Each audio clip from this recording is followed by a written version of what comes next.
السلام علیکم ورحمۃ اللہ وبرکاتہ۔ اہلا بکم ایھا الطلاب، صلی اللہ علی النبی الامی وآلہ صلی اللہ علیہ وسلم، صلاۃ و سلام علیک یا رسول اللہ صلی اللہ علیہ وسلم۔ ایھا الطلبہ الاعزاء، قد قرأنا في هذا الدرس حتى الآن أن هناك صديقين أحمد وعلي هما يتصلان، واحد منهم يتصل بصديقه وهو يسأل عن عدم الحضور في مأدبته، وهو يجيب عما حال بينه وبين المشاركة في المأدبة في الاحتفال.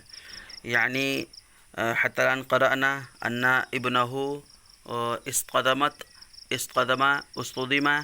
وهو حتى الآن في المستشفى، وصديقه أحمد وهو يريد أن يزوره في المستشفى.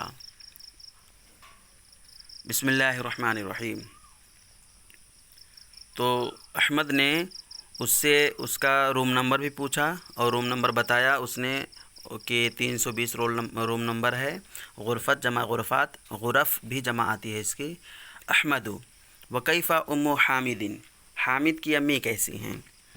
انہا قلقۃ جدا وحزینا ومتضرعۃ، معاف کیجیے، انہا قلقۃ جدا وحزین ومتضرعۃ الی اللہ العلی القدیر ان یشفیہ شفاء عاجلا۔ کہیں لکھنے میں غلطی ہو گئی ہے، تو آپ بتائیں کہ یہ قلقۃن ہوگا کہ قلقۃن ہوگا؟ آپ بتائیں مجھے، حزینن ہوگا کہ حزینن ہوگا؟ اور حزینن کیا صحیح ہے یہاں پہ لکھنا حزینن، اور متضرعتن رہے گا یا متضرعتن رہے گا؟ یہ آپ مجھے بتا دیں گے، میں اس کے بارے میں کچھ نہیں بتا رہا ہوں، ہاں ترجمہ بتا دیتا ہوں۔ بے شک وہ بڑی رنجیدہ ہیں، قلقہ یقلق، بہت ہی رنجیدہ ہیں، وحزینن اور افسردہ ہیں، متضرعتن باب تفاعل سے ہے، تضرع یتضرع الی کا معنی ہوتا ہے گڑ گڑانا، گزارش کرنا، اور تضرع الی کا معنی ہوتا ہے سرنڈر کرنا بھی ہوتا ہے، سرنڈر کرنا، کچھ لوگ کہتے ہیں سلنڈر کرنا، سلنڈر نہیں سرنڈر۔ تو متضرعتن الی اللہ تعالی، وہ اللہ تعالی کی بارگاہ میں گریہ زاری کر رہی ہے، کیا؟ ان یشفیہ شفاء عاجلا، کہ اللہ تعالی اسے شفاء عاجلہ عطا فرمائے۔ شفا یشفی کا معنی ہوتا ہے شفا دینا، شفا یشفی کا معنی ہوتا ہے شفا دینا، اور شفیہ کا معنی شفا یاب ہونا۔ مثلا کنت مصابا بالحمى فشفانی اللہ تعالی فشفیت، واذا مرضت فهو یشفین، یعنی یشفین، شفا یشفی قرآن شریف میں بھی استعمال ہوا ہے۔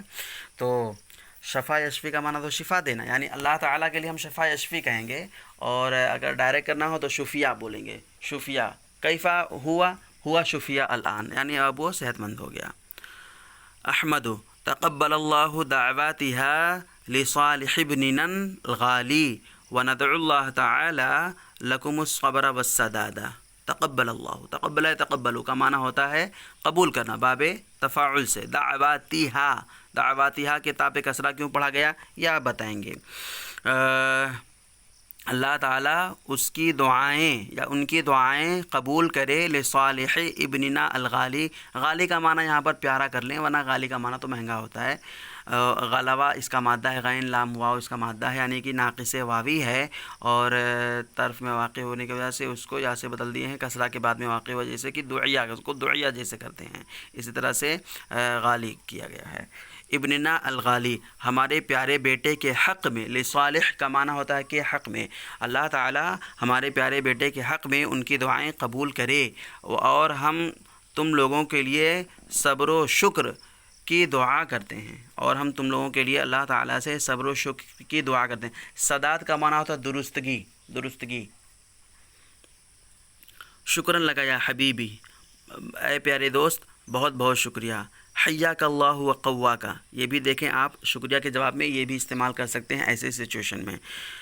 حیاک اللہ، اللہ تعالیٰ تمہیں زندہ سلامت رکھے، و قوا کا، اور تمہیں قوت بخشے۔ تو حیا یہ فعل ماضی ہے باب تفعیل سے، اور قوا بھی فعل ماضی ہے باب تفعیل سے۔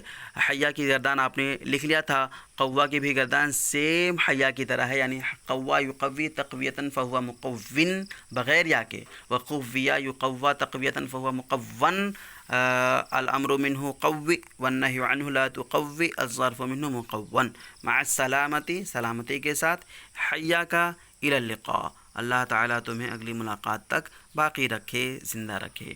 تو دوسرا سبق بھی یہاں پر ختم ہوتا ہے۔